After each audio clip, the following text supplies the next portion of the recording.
So, imagine this. There's a first-person shooter game out there that has the best tactical movement of all time, has a fast-paced, smooth gameplay that you can get into very easily because you'll be facing online opponents at your level and not get your cheeks clapped in the first 5 minutes. And then, besides that, you have a compelling story that has the traditional linear levels of every FPS game and some semi-open world missions where you get to explore everything. So in this game, there is something for everyone, and you get 8 hours of a campaign that shows off everything a FPS game can do. But what if I tell you that this masterpiece of a game has lost 50% of its player base in the first 3 months of its release, and it currently has mixed reviews on Steam, and it's getting called one of the most disappointing games of 2024? Wouldn't that make this game underrated? Hello guys and fanboys, welcome to the first episode of Underrated.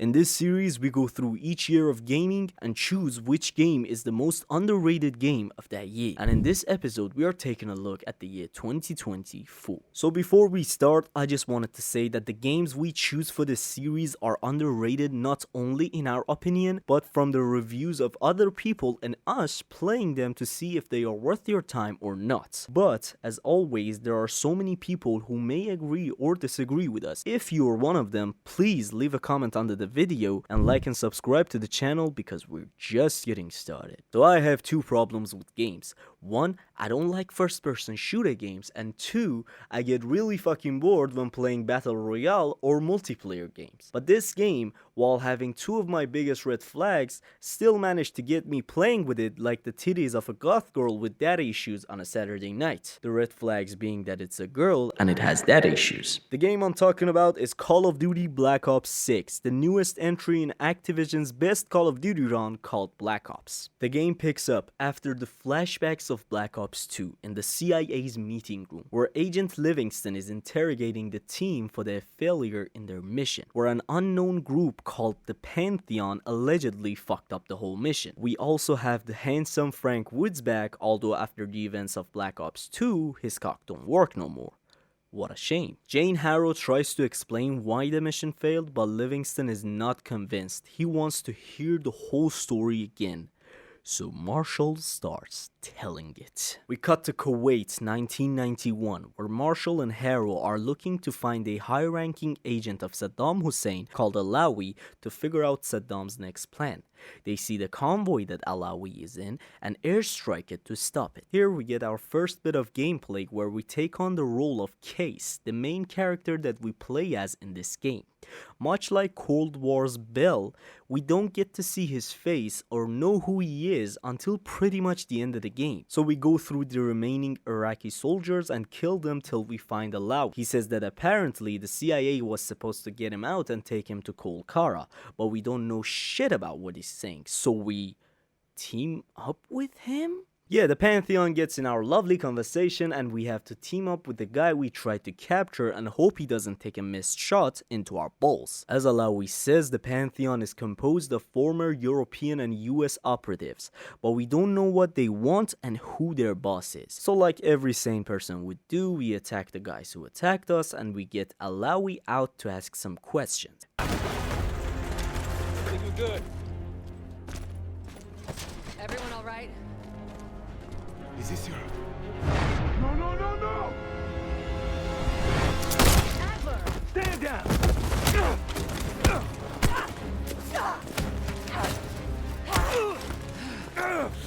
Adler shows up after a year of being chased by the CIA because he was the traitor that got Mason and Hudson killed and our beloved Woods paralyzed. The reason he killed Alawi was because he had important information that shouldn't have gotten into the hands of Pantheon or Livingston, because apparently there is a traitor in the high ranks of CIA and you can't trust anyone. He tells us to take a message for Woods, that being Bishop takes Rook. Oh, and also when he sees Case, he says that we are Woods' new project. Anything else to add? Sir, despite breach of conduct and losing Alawi, apprehending Russell Adler is a categorical windfall. Yes, Ms. Harrow. Bringing in a rogue operative is certainly a win. Russell Adler, the mole who betrayed us in Panama. The man responsible for your current condition, Mr. Woods. So why was he trying to tell you something in Kuwait? Bishop takes rook. Any idea what that means?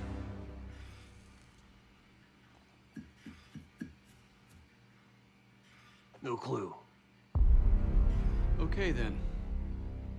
Based on Harrow's reluctant report and the withholding of critical information regarding Russell Adler, your team is suspended. Are you for real? This is bullshit. As for you, Miss Harrow, consider yourself on very, very thin ice. People like me and Adler are the reason we ain't speaking Russian right now. The Cold War is over, Mr. Woods.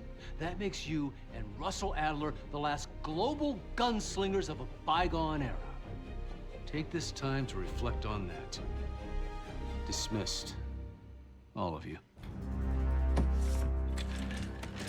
In Harrow's office, Woods tells her that he and the team are going for a vacation and she accepts to cover for them as long as they don't go too far. 3 days go by and of course Woods already knew what Adler meant by his message. 15 years ago they found an abandoned KGB safe house in Bulgaria named Rook, and a year ago when Adler went missing he reportedly was looking into an unknown paramilitary group that was taking orders from the CIA with plans to make a new dangerous weapon the world has never seen. The group now we know as the Pantheon. As you can imagine, a black man, a man with no face, and a man who can't even jack off are not ready for a highly armed group of people. So we have to find some partners and not from the CIA. Marshall goes to Berlin to find a white femboy for himself while we have to go and convince a killer named Savati Duma to join us. We go to the place where we can meet Sev, but she asks for a favor from us and wants us to kill a guy named Yannick, a man who would do anything for money like letting women out of the kitchen. Truly a monster. He's gonna be taking a phone call from the Pantheon and we have to go to the top of a church to get a good view at him. Here you can take on the mission in many ways as you like. You can go guns blazing, you can go stealthy, or even in the water to bypass the gods. That is, if you want to get aids from it. We get to the top and we find the sniper Sev left for us, so we use it. Got your advance. My boys are still counting it. It's all there. Remember, this deal is one and done, huh? Don't need to get mixed up with the CIA or your Pantheon thing. You'll send the hardware tonight, understand? That's not what we agreed to. Tonight, Yannick. Don't test me. So the Pantheon and the CIA are connected somehow. We got what we need. Take the shot.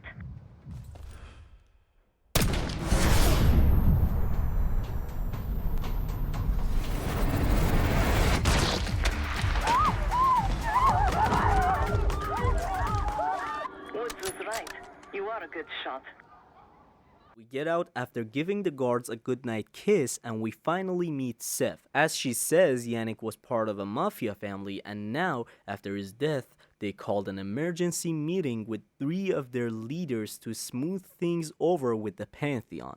And we are going to kill them as well. Plan is for us to get arrested in there because Sev will be disguised as one of the gods and that would take us right to the leader's room. You CIA types are all the same.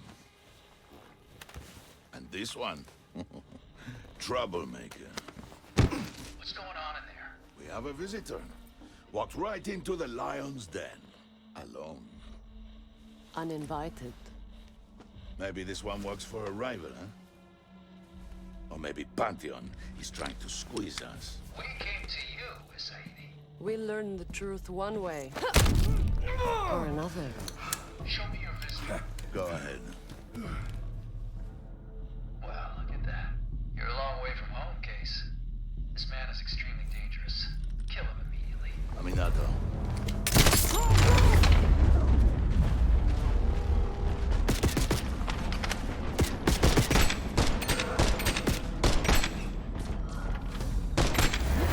We chase after the last leader that got away and shoot his limo to explode. Now Sev has trusted us and is willing to join the team. We get back to the Rook, which it seems Marshall finally found himself a new white boy love to get over Harrow. Felix is a tech genius.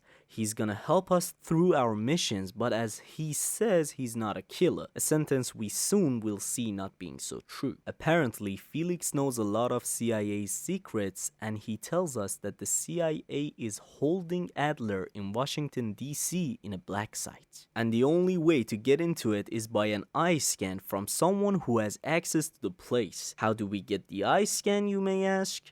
Well, the black site is under a tunnel in the city, and there's gonna be an event above the station, and a senator named Jack McKenna is attending the event who has access to the black site. Felix has done some work on our camera, and all we need is just a clear picture of Senator's eyes. We go to the event as a reporter. Things are starting to wrap up in there, just so you know. Enjoy. Have a good night. Hi, I was just on my way out.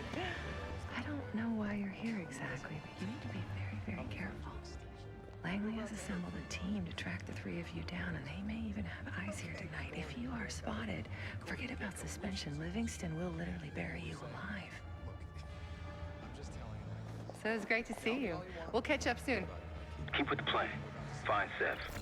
Much like the last mission, you have 3 ways to do this one as well. I'm not gonna spoil this part for you. All the 3 ways you can finish this mission are really great and fun, and you should experience them for yourself. All I'm gonna say is the senator is not taking any reporters tonight, and you have to find a way to get a picture or make him give it to you.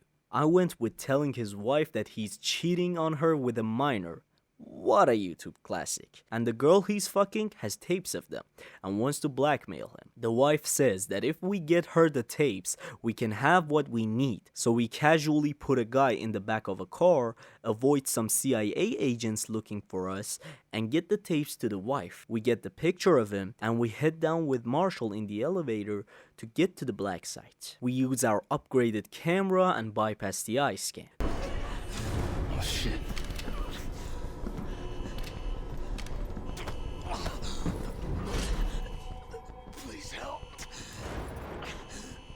Took me during shift change. Knew our schedule somehow. Started shooting. Pantheon is here to kill Adler. We again have the option to go in complete silence or guns blazing, which of course I went with both. We find Adler and rescue him. Everything seems fine this time, but the way we came from is now destroyed. So we...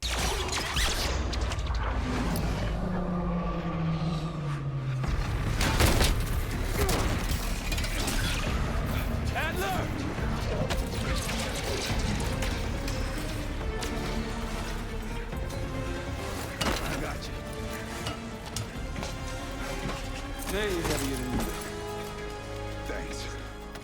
Hope you have a plan B. Same as plan A. Go up. We'll just take the scenic route. Let's get moving. Move up.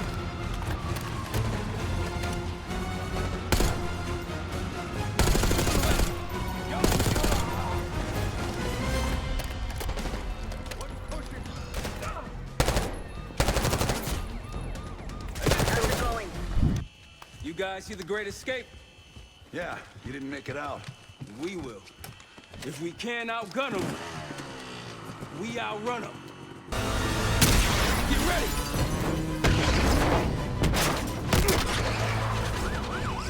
Pantheon, 10 o'clock. Keep them off me!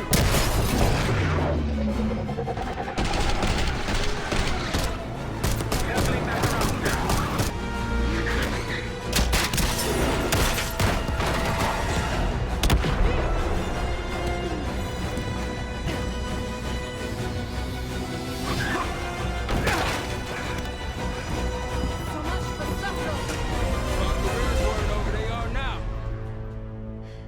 At the Rook, Adler says that Alawi knew Saddam Hussein had a deal with the Pantheon. He was going to give them the resources and labs needed to make their experimental weapon and give it to him. As my autistic brain couldn't handle standing in a place for more than 1 second, we get edged when the name of the cradle is said by the team. Thankfully, we didn't finish though, cause I'm saving my loads for Mr. Woods. The prototypes of the cradle are still in Iraq, in one of Saddam's palaces. Problem is that for Operation Desert Storm, the SAS is going to bomb the palace we are after. But Adler thought about this too. We are gonna get some help from an old friend to delay the SAS airstrikes. The SAS want these scuds destroyed as much as you want that palace. I bet this is weird for those motherfuckers who chose to save Lazar in the last game for some weird ass reason. We go in as Delta Force agents and delete some Iraqis and detonate their Scud. Remember when I said there's something for everyone in this game? Well, if you ever wanted to have a Call of Duty game with side missions and an open world, here you go. You have a semi-open world map here that you have to go and destroy 3 other Scuds, and you can do it in any way you want. You get access to a lot of weapons and you can legit go for sniping everybody or go full on Allahu Akbar mode and RPG them bitches. Clearly, this game gives you a lot of freedom to how you want to do a level. Long story short, you go and destroy the 3 Scuds and get back to the base. Now you're ready to head to the palace.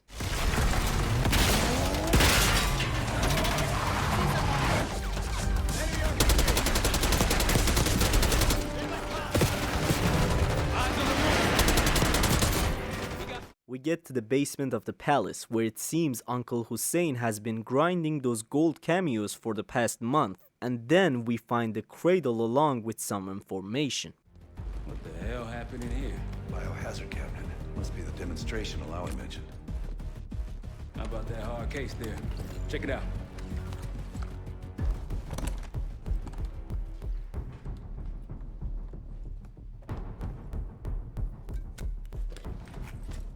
What do we got? The cradle. Pantheon has a goddamn biological weapon. And they put this in Saddam's hands too? A sample of it, based on what I'm seeing in here. What'd you find? A disc. Some notes, all in Russian. The project's headed by Matvey Gusev. Sounds like you know him. I recognize the name. Gusev was a scientist in the Soviet Union's biological weapons program, Biopreparat. Intelligence had him fleeing Russia last year. Then he vanished. Gusev gave the Pantheon a Soviet bioweapon? No. According to this, the cradle came from somewhere else. A research facility I'm familiar with. It's American. American? All right, visiting time's over, you 3. We need your help up here. Let's outside. Let's move. Adler stays back at the rock cause he wants to find Gusev. He thinks the guy is still there. I also have to mention that every time you go back to the rook, there is a lot of dialogue exchanges between the characters that really makes this game all the more immersive.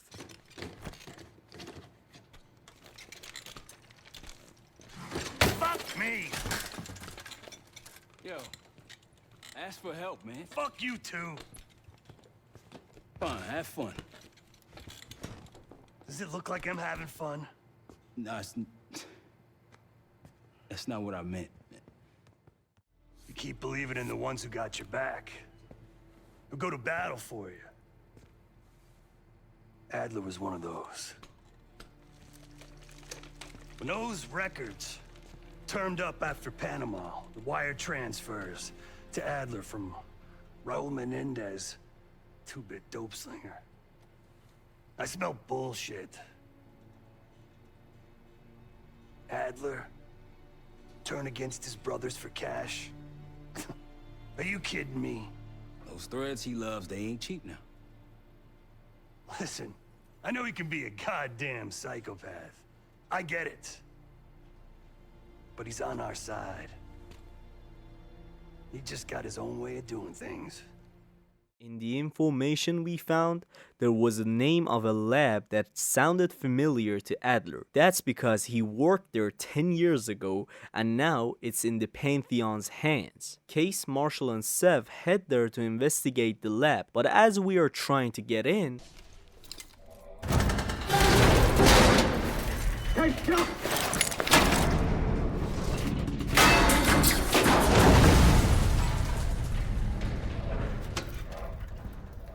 Hang on, I've got...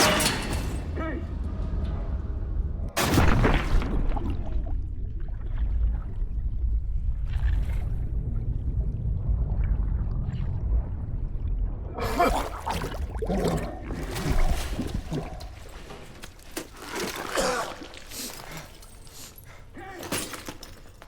As we inhale your mom's breath on a Sunday morning, we begin to hallucinate zombies. Through the voices in our head and on the phone, we find out our real name. That being Case 1. We were the first product of the Cradle. 10 years ago, the CIA tried making super soldiers but failed.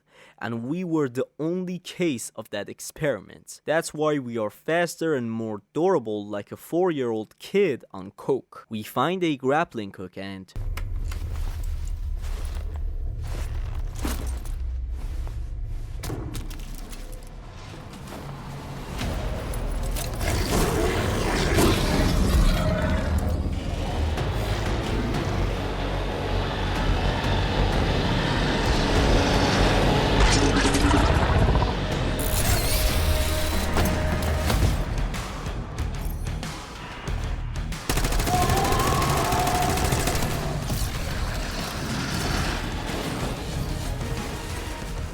After defeating the boss, we get a yellow keycard. Turns out, we have to get 3 more. And wouldn't you know it, they all got their own bosses. This level has a lot of fun in it, just because the boss fights are really creative. After that first boss, you have a big boss that acts like a tank, an alien boss that can shapeshift to become any object and it goes to hiding in the middle of the fight. And after that, you have a mannequin boss fight, which is my favorite, cause you have all these white mannequins just staying at one place, but when you turn your back on them, they will get closer to you, and if you get cornered by them, you're finished. And the boss is a mannequin as well, but he doesn't stop moving. You have to catch him with your hook and then cut through him for a bunch of times. Activision really used this opportunity to go all in with the zombies theme and get you excited for the zombies mode, which I'm gonna talk about later. After you defeat all the bosses and get the key cards, you're good to go. But not before another boss fight. This one's pretty easy, just run around and shoot the main guy and he's done. Then you get out of the hallucinations and you see Marshall and Sev in front of you.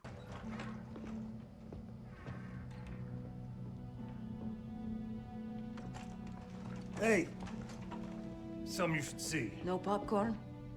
I'm serious. Well, you got my attention. Yes, you have it.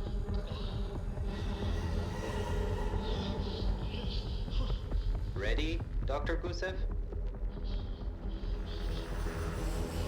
Bring her in.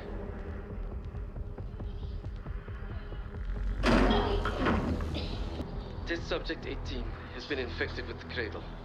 She's now in proximity to our control subject.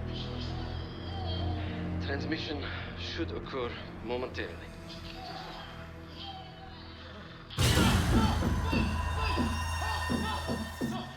It's a biological weapon. You know this already. Keep watching.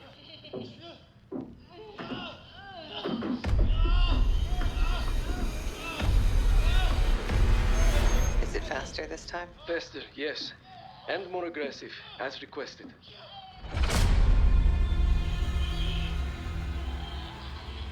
Wonderful.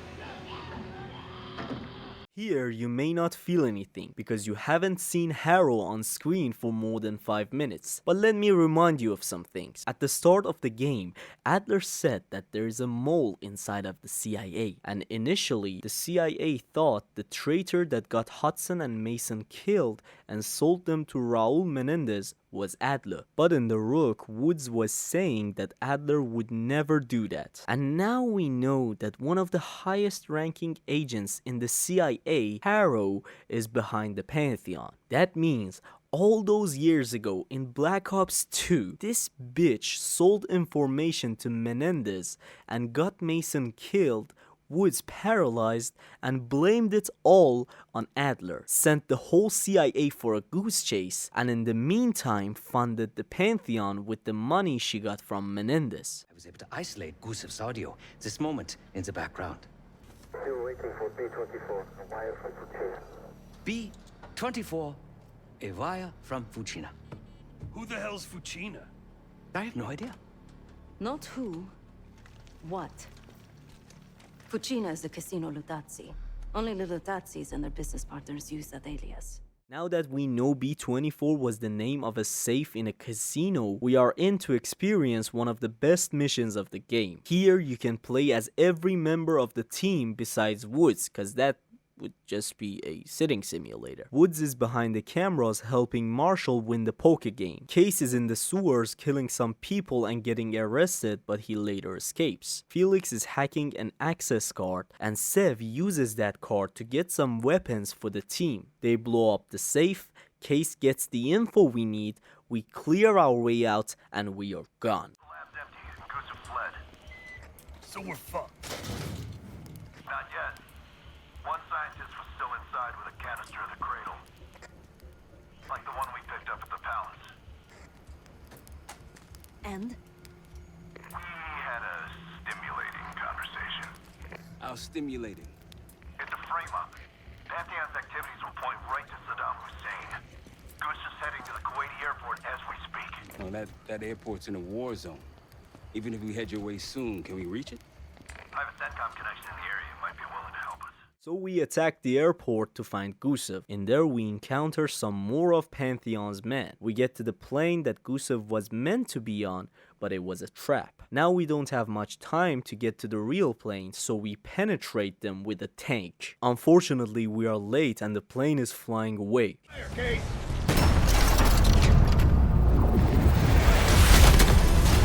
Fuck that guy! Target hit. Plane is ground. Here we can have a lovely chat with Mr. Gusev. I don't know! Why would they tell me? You're lying. No! I swear it! They don't share anything unless they need to! Ah! Ah! Pull the plug, Case. No! No! Stop! I don't know the target, but I can tell you where the weapon is! Keep talking. Vorkuta! Former Russian prison camp. It became a bioweapon lab years ago, before it was shut down. But it still has what they need to scale up production of the cradle. That'll work. You can dispose of now. What? No! Enough! He told us what he knows. Soft in your old age, huh, Sims? You've got your ways and I've got mine. Gusev's in my custody now. We again can play as Sev to fuck up some things in the base before the team goes all in. We need to destroy their SAM site, disable the radar dish, and fuck with their helicopter. Again, we have a lot of options, like you can swap the helicopter's fuel with water, or plant explosives on the SAM site, or even convince the guy in charge of the radar to update his windows, which gets it disabled for a few minutes. After you do all this, Sev checks the security cameras and finds out that Harrow is here, but the cradle samples are moved somewhere else. But we still go with the plan to at least take Harrow for hostage.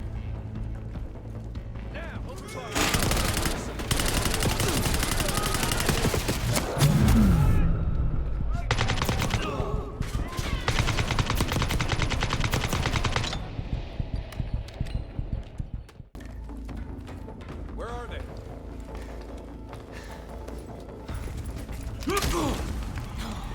Bumping into each other, don't we, Case? I take it Dr. Gusev pointed you here. I knew he would eventually let us down. But unusual circumstances make for unusual bedfellows. I'm sure you're well aware of that by now. Case gets captured by Harrow, which is gonna be a blast for those of you who wanna be dominated. But before you get the chance to have her spit on you, the team comes and captures her. Adler uses the same thing they used on Bell at the end of Cold War to get him to talk on Harrow. This part is a bit hard to explain, so I'll try to make it as simple as possible. We follow through Jane's childhood memories, where her mother comes in her room wounded and tells her to hide. I guess dinner was ready a bit late. As soon as she leaves, the memories get blocked by something. Or someone? A mirror. Yes. Someone that knows. Someone that knows is inside. Don't you fucking dare. You don't need to tell them anything. I need to know. Keep your mouth shut! To see what happens after that, we have to get 3 pieces of the mirror that are broken. The first piece is obtained by solving a puzzle. The second one has a horror theme to it. And after putting these pieces back in, My mother told me to stay under the bed, but I didn't.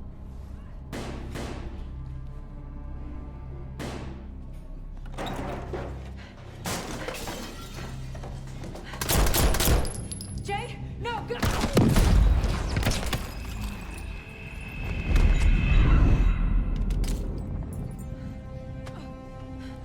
Jane, sweetie, save yourself.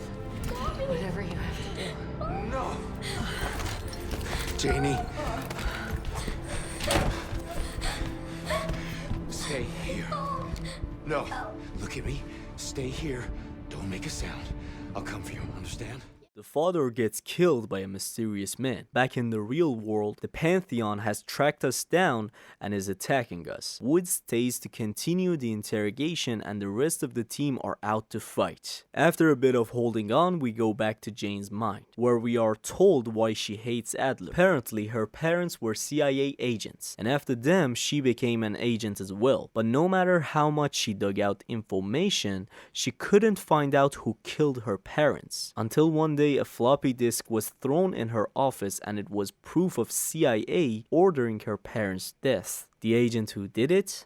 Russell Adler. We again cut to the same scene we saw, but now the doubts set in. Target's eliminated. Anything else? Negative. We're done here. How do you know someone else didn't kill your parents? It could have been the goddamn Pantheon themselves. You were a kid. Can you really trust your own memories?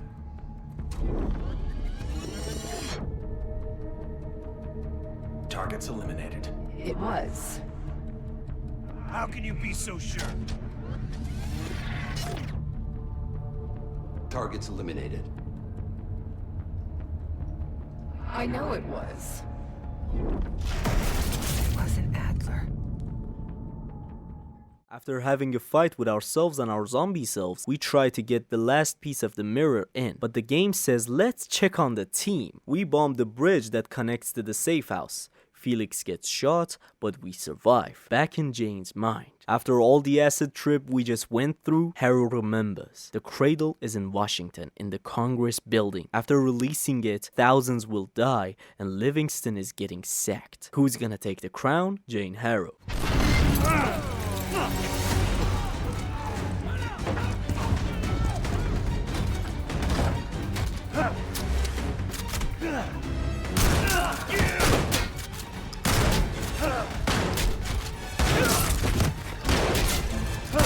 Damn it!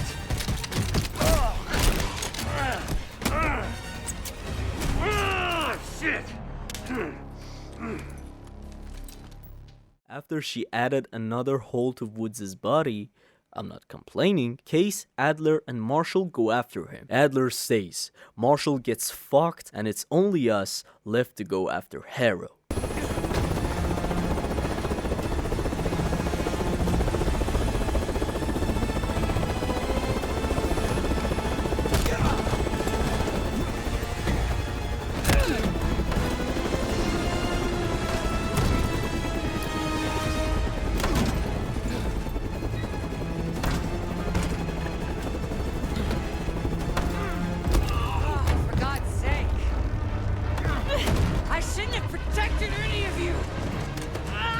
Livingston for your suspension.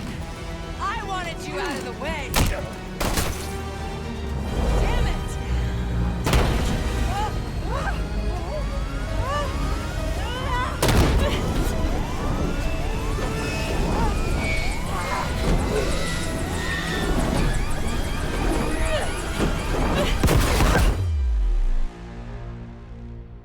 What you've done! I know what you really are, Case. The cradle made you this. You owe everything to the Pantheon. Destroyer.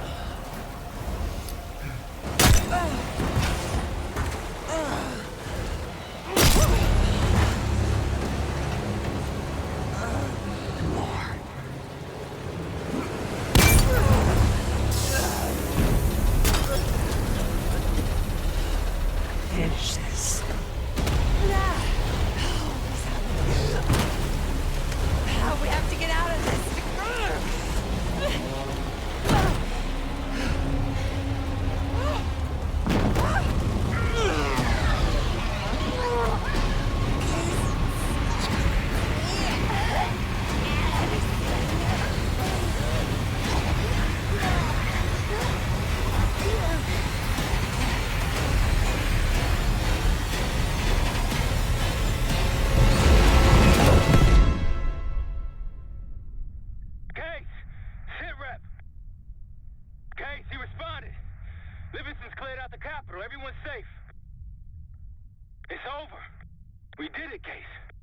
So the game's story is told in a way that if you didn't know the things I told you about the big twist of Harrow being the bad guy or girl, you would have thought it's a simple cliche-filled story that Activision loves to make. But this game's story actually goes deep. And combine that with the gameplay, you got yourself a game you can play forever. But the reason this game didn't get as much praise as it should have is Activision again. They released a new Warzone with this game. When you want to install the game, it has Black Ops Warzone as one of the files you can download. And obviously, we all know Warzone is shit. From what I've read in the reviews of Steam and IGN, people are hating this game just because of Warzone, and some of them haven't even touched multiplayer. And that's the best game mode of this game. So you're telling me that you have a game with a good story, a great gameplay, and the best multiplayer experience of your life, and you haven't touched it? That's like having a fanboy friend and not trying to hit.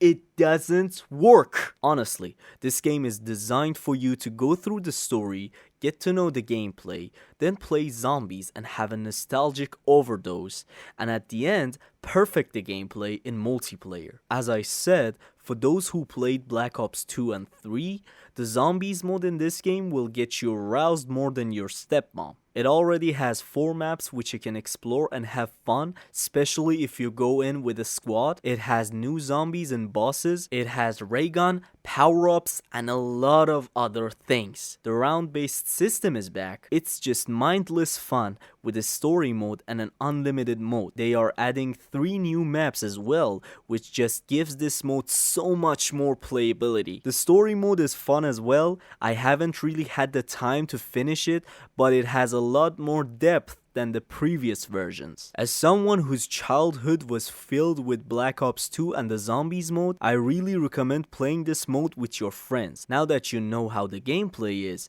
I just wanted to say that the gameplay I recorded was with the default controller settings, and if you make some changes, it can even get faster and smoother. But even if you don't want to do that, the multiplayer still is gonna be a lot of fun and challenge. Finally, a game that has good skill-based matchmaking. Depending on how you perform over some amount of matches, the game will get you into lobbies with better players. For example, I'm on level 55, but I've encountered level 30 people in my lobbies that play better than most people. The game doesn't push you into try-hard lobbies if you're not ready. You can level up easily and get newer weapons, and over the time of you leveling up, you're gonna master the gameplay and it's gonna get faster and more fun for you. This mode is the peak of this game because you're not gonna encounter cheaters. You have more than 20 game modes available to play, and they're adding events and new modes every week or so. Just 2 months ago, at the time of the recording, we had a Squid Game event where in the middle of fighting you had to stop and not move or you'd be killed. Now,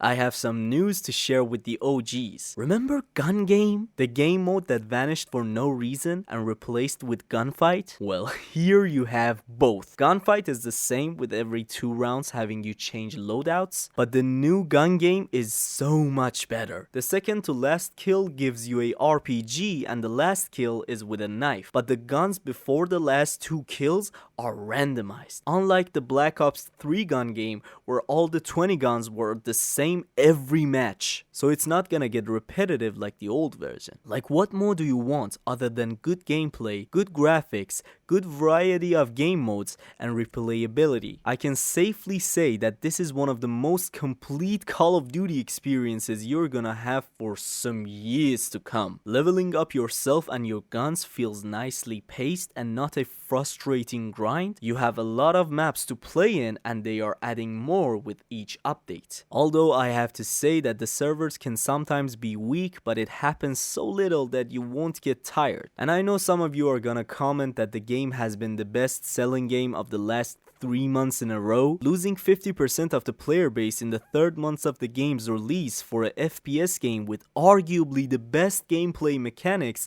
is not something you would expect. To sum up everything we said, this game is the definitive Call of Duty experience. Whether you're a new player or an OG one, you're gonna enjoy your hours spent on this game. I for one didn't enjoy the open world missions of the campaign as much as the other ones, but like I said at the start, There's something for everyone in this game.